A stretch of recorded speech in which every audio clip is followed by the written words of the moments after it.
নেতাকর্মীরা তাকে শুভেচ্ছা জানাচ্ছেন, ফুলেল শুভেচ্ছা জানাচ্ছেন। তিনিও হাত নাড়িয়ে সবাইকে অভিবাদন জানাচ্ছেন, শুভেচ্ছা গ্রহণ করছেন। এবং এই যে লুৎফুজ্জামান বাবরের যে মুক্তি, তাকে কিন্তু খালাস দেওয়া হয়েছিল 2 দিন আগেই, 14 জানুয়ারি মুক্তি দেওয়ার পরেই অপেক্ষা ছিল তিনি কবে পুরোপুরি কারামুক্তি পাবেন। এবং দুপুরের দিকে কেরানীগঞ্জে যে কেন্দ্রীয় কারাগার, সেখান থেকে তিনি মুক্তি পায়। আদালত থেকে লুৎফুজ্জামান বাবরের খালাসের যে নথি, সেটি চলে আসার পরেই আজকে যেই দুপুরে তাকে মুক্ত করার যে বিষয়টি, সেটি আমরা জানতে পারি। এবং তিনি 17 বছরে কারাগারে থাকা অবস্থায় বেশ কয়েকবার অসুস্থ হয়ে বের হয়েছেন, হাসপাতালে গিয়েছেন। তবে আজকের তার যে কারামুক্তি, সেটি কিন্তু আমরা দেখেছি যে এতদিন পর জনসম্মুখে, অর্থাৎ একেবারে 17 বছর পর তাকে জনসম্মুখে দেখা যাচ্ছে।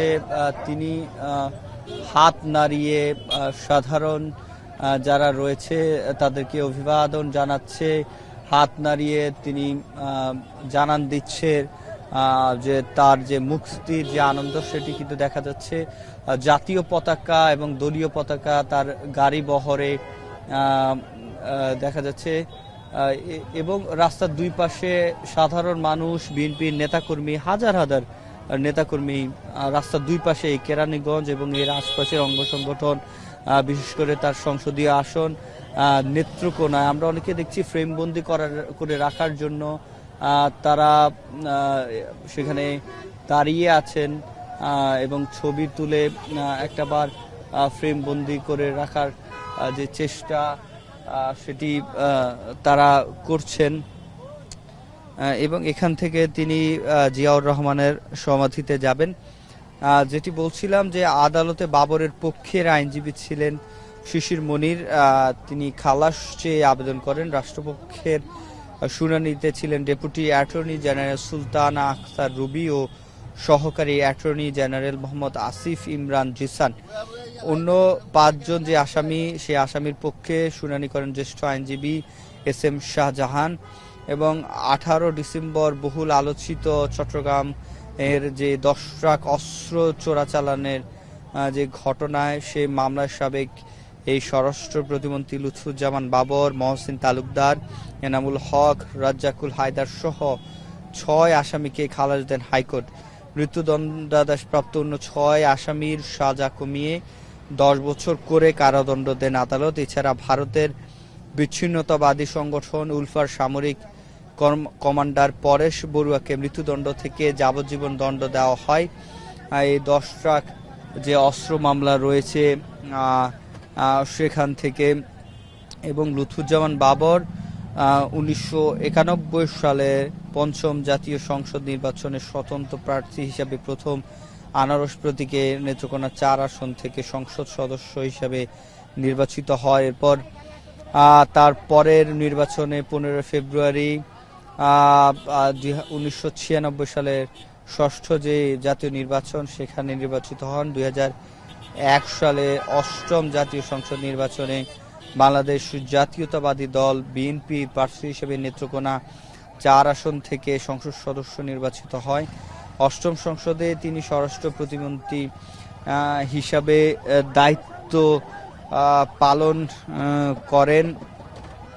12 জুন 1996 সালে যে 7ম জাতীয় সংসদ নির্বাচনে তিনি বিএনপির প্রার্থী হিসাবে এবং 2008 সালের 9ম জাতীয় সংসদ নির্বাচনে স্বতন্ত্র প্রার্থী হিসেবে আনুষ্ঠানিক প্রতীক নিয়ে নেত্রকোনা 8 আসন থেকে লড়েও সে সময় তিনি পরাজিত হন। তার যে রাজনীতিক যে টানাপোড়েন, সেই রাজনীতিক টানাপোড়েনে মধ্যে 17 বছর তার জীবন থেকে বলা যায় কারাগারে কাটে তার 17 বছর। এবং এর মধ্যে যে অভ্যুত্থানের পরে গত 23 অক্টোবর দুর্নীতি মামলায় 8 বছরের যে সাজা, সেখান থেকে তাকে মুক্তি দেয়া হয় এবং নেতাকর্মীদের আজকের যে উচ্ছ্বাস, সেটি কিন্তু দেখা যাচ্ছে যে একেবারে চোখে পড়ার মতো। নেতাকর্মীদেরকে হাত নাড়িয়ে তিনি অভিবাদন জানাচ্ছেন, হাত মিলাচ্ছেন কারো কারোর সাথে। তারা ছাত্রদল, যুবদল, স্বেচ্ছাসেবক দল সহ অঙ্গ সংগঠনের যে নেতাকর্মীরা তারা এখানে এসে উপস্থিত হয়েছেন এবং নেতাকর্মীদের ভিড়ে তার যে গাড়ি বহর সেটি ধীরেই চলছে। নেতাকর্মীদের ভিড় কাটিয়ে তিনি যে ফুলেল শুভেচ্ছা সেটি নিচ্ছেন এবং শুভেচ্ছা বিনিময় করছেন এবং তার যে নেতাকর্মীরা রয়েছেন তারা যেটি বলছেন, তারা উচ্ছ্বাস প্রকাশ করছেন। তাদের সাথে আমরা যখন কথা বলেছি তারা তখন উচ্ছ্বসিত কণ্ঠে বলেছেন এবং তিনি সালাম জানাচ্ছেন, হাত নাড়িয়ে অভিবাদন দিচ্ছেন। স্লোগান মিছিল যেটি সেটি বিএনপি নেতাকর্মীরা জারি রেখেছেন।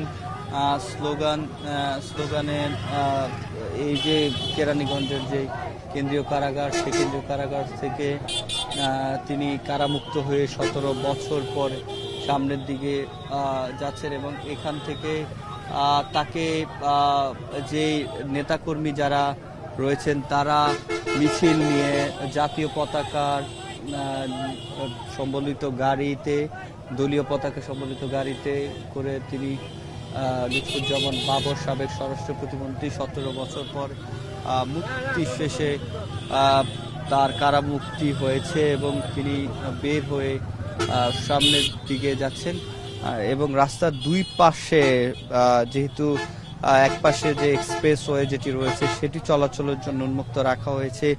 সার্ভিস লেন যেটি রয়েছে সেই সার্ভিস লেনের এবং নানা সময় তার যে ভারত বিরোধী যে শক্তিশালী যে অবস্থান সেটি কিন্তু দেখেছি। ইতিমধ্যে তার গাড়ি বহরের যে গতি সেটি বেড়েছে, যেহেতু নেতাকর্মীদের দুই পাশের যে চাপ সেটি সামাল দিয়ে তিনি সামনের দিকে এগিয়ে যাচ্ছে। তার গাড়ি বহর তার যে হাত নাড়িয়ে যে অভিবাদন জানানোর যে বিষয়টি সেটি এখন পর্যন্ত চলমান রয়েছে এবং লুৎফুজ্জামান বাবরের আজকের এই মুক্তিকে সাধারণ যারা নেতাকর্মী রয়েছে বিএনপির তারা যেটি বলছেন যে যে তিনি ভারতের জন্য একটি আতঙ্কের নাম ছিল এবং লুৎফুজ্জামান বাবর ভারত সরকারের কাছে একটি যে আতঙ্কের নাম এবং 7 সিস্টার বিদ্রোহী দল বানিয়ে দিয়ে ভারতে অস্থিতিশীল করে দিয়েছিল এমন অভিযোগ উঠেছিল এবং চীন পাকিস্তান মিলে ভারতকে যতটুকু ক্ষতি করতে পারেন তার চেয়ে বেশি লুৎফুজ্জামান বাবর করতে পেরেছে, এমনও হেডলাইন আমরা পত্রিকার পাতায় দেখেছি। তারপরে 2004 সালে 10 ট্রাক ভর্তি অস্ত্র, গোলা বারুদ, রকেট লঞ্চার নিয়ে ভারতে পাঠাতে চেয়েছিল এমন অভিযোগ উঠেছে। তখন তারা নিজেদের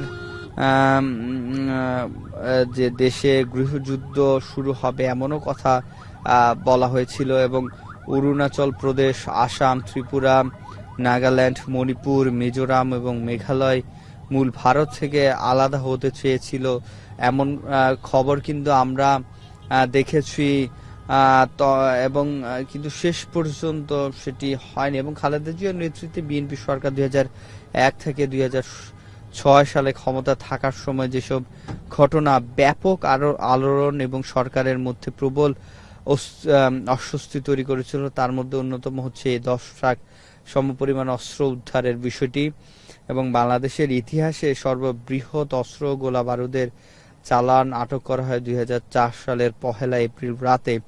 দুইটি বড় ট্রলারে করে এসব অস্ত্র সমুদ্র পথে আনা হয় চিটাগং ইউরিয়া ফার্টিলাইজার বা CUFL জেটিতে এবং পর্যবেক্ষকদের অনেকেই সে সময় মনে করেন যে বিপুল পরিমাণ অস্ত্র উদ্ধারের সেই ঘটনা ভারতের সঙ্গে তৎকালীন বিএনপি সরকারের মধ্যে যে শিথিল সম্পর্কের সূচনা করেছিল। দেশটির তৎকালীন কর্মকর্তারা দাবি করেছিলেন যে ভারতের চাপে পড়েই বিএনপি সরকার সে সময় অস্ত্র আটক করে, এমন কথা, এমন অভিযোগ, এমন পত্রিকার পাতায় এমন হেডলাইন কিন্তু সে সময় দেখা গিয়েছিল। যদিও এই যে মামলার পরে এবং তার 17 বছরের যে সাজা পরবর্তী সময়ে তার যে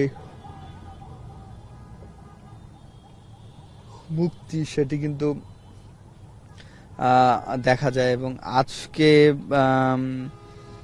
যে আজকের এই যে তার মুক্তিকে ঘিরে সাধারণ মানুষের যে উচ্ছ্বাস, বিশেষ করে তার যে নেতাকর্মীরা বৃহত্তর ময়মনসিংহ থেকে অনেকে এসেছেন এবং এই যে 10 ট্রাক অস্ত্র মামলা সেটি কিন্তু ইতিমধ্যে সেখান থেকে বিএনপি চেয়ারপারসন বেগম খালেদা জিয়া, বিএনপির ভারপ্রাপ্ত চেয়ারম্যান তারেক রহমান তিনি মুক্তি পেয়েছে। এবং আজকের এই যে গাড়ি বহর, এখন কিন্তু আমরা যেটি দেখছি তার যে গাড়ি বহরের যে গতি সেটি কিন্তু বেড়েছে। এই 10 ট্রাক অস্ত্র মামলায় যে বিষয়টি, সেটি অস্ত্র উদ্ধারের যে ঘটনা, বিএনপি ও ভারতের মধ্যে সম্পর্কের তিক্ততা সেটি বেড়েছে বলে তারা সে সময়ে খবর হয়েছে। এবং খালেদা জিয়ার নেতৃত্বে বিএনপি সরকার 2001 থেকে 6 সালে ক্ষমতা থাকার সময় সে সময় এই ঘটনা ব্যাপক আলোড়ন এবং সরকারের মধ্যে প্রবল অস্বস্তি তৈরি করেছিল। তার মধ্যে এই অন্যতম 10 ট্রাক অস্ত্র উদ্ধারের যে বিষয়টি, বাংলাদেশের ইতিহাসে সর্ববৃহৎ অস্ত্র গোলাবারুদ চালান আটক করা যে বিষয়টি, এবং রাজনীতি যে পর্যবেক্ষণ, সেখানে অনেকে মনে করেন বিপুল পরিমাণ অস্ত্র উদ্ধারের যে ঘটনা সে তৎকালীন বিএনপি সরকারের মধ্যে শিথিল সম্পর্কের সূচনা করেছিল। এবং দেশটির সে সময় তৎকালীন কর্মকর্তারা দাবি করেছেন যে ভারতের চাপে পড়েই বিএনপি সরকার সে সময় অস্ত্র আটক করে এবং সে সময় ভারতের যে বিচ্ছিন্নতাবাদীদের সাথে এই অস্ত্র বিচ্ছিন্নতাবাদীদের কাছে চলে যাবে এমন একটি সংখ্যা কিন্তু তখন করা হয়েছিল। যদিও বিএনপি বরাবরই দাবি করে যে সরকার তখন ব্যবস্থা নিয়েছিল বলে সেসব অস্ত্র আটক করা হয়েছে। সে সময়ের বিএনপি সরকার যদি না চাইতো তাহলে সেগুলো ভারতের বিচ্ছিন্নতাবাদীদের হাতে যেত, এমন দাবি বিএনপি বরাবরই করে আসছিল। এবং ভারতের যে কর্মকর্তারা তারা যেটি মনে করছেন, এত বড় আকারে না হলেও বিভিন্ন সময় বাংলাদেশের পেছর দিয়ে ভারতের উত্তর পূর্ব অঞ্চলে অস্ত্র ঢুকেছে এমন একটি দাবি তারা করেছিল। এবং সে সময় বলা যায় এই যে পত্রিকার পাতায় বড় করে চট্টগ্রামে 10 ট্রাক অস্ত্র আটক, সে 10 ট্রাক অস্ত্র আটকের যে বিষয়টি সেটি কিন্তু হেডলাইন হয়েছিল।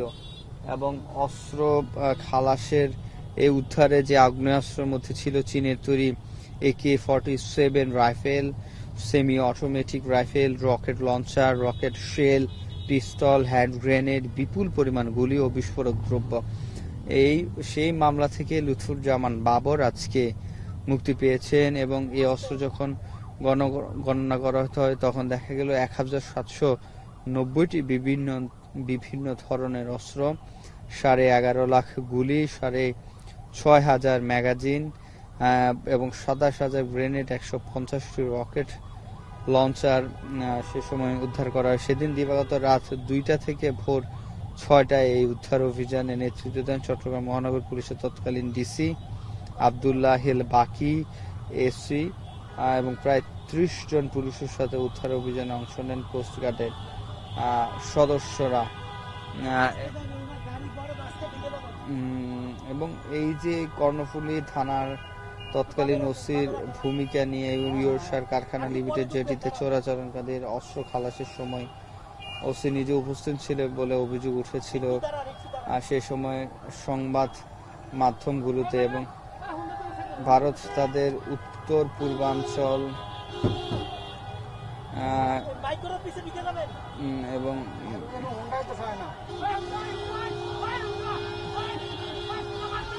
এবং আজকে আমরা যেটি দেখেছি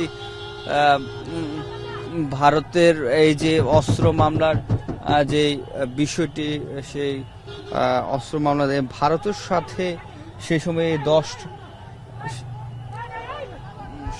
ট্রাক অস্ত্র মামলার যে বিষয়টি সেটি কিন্তু আমরা দেখেছি।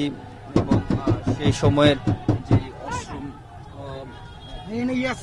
অস্ত্র মামলার সে সময়ের যে 10 ট্রাক অস্ত্র উদ্ধারের আগে থেকে বিএনপি সরকারের সাথে তার যে যোগাযোগ, সেই যোগাযোগ থেকে, এবং এর মূলেই ছিল যে নিরাপত্তা ইস্যু।